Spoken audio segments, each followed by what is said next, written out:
This is the definitive guide to overcoming a Riot client that refuses to uninstall on your Windows 10 or 11 system.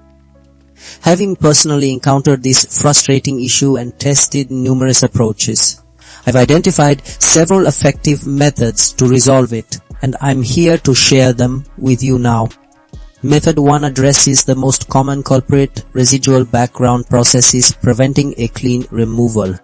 By terminating all active Riot client tasks in Task Manager, we ensure no application components are running, which is crucial for allowing the operating system to properly unregister and delete the program files.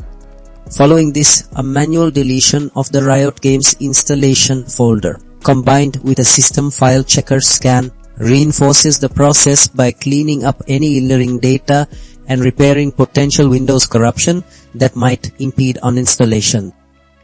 Method 2 delves into the system's registry, the central database for Windows configuration.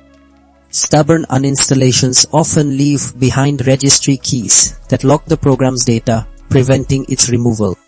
Carefully deleting these specific Riot-related registry entries, followed by a system restart, effectively clears these digital locks, allowing the standard control panel uninstallation to finally succeed.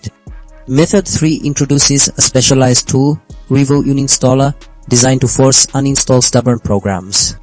This software performs a deep scan for all related files, registry entries, and remnants left by the Riot client, then executes a powerful cleanup that standard uninstallers cannot achieve, removing all traces and freeing up your system.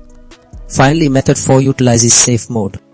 Putting into this minimal operating environment disables many third-party services and drivers that might interfere with the uninstallation process.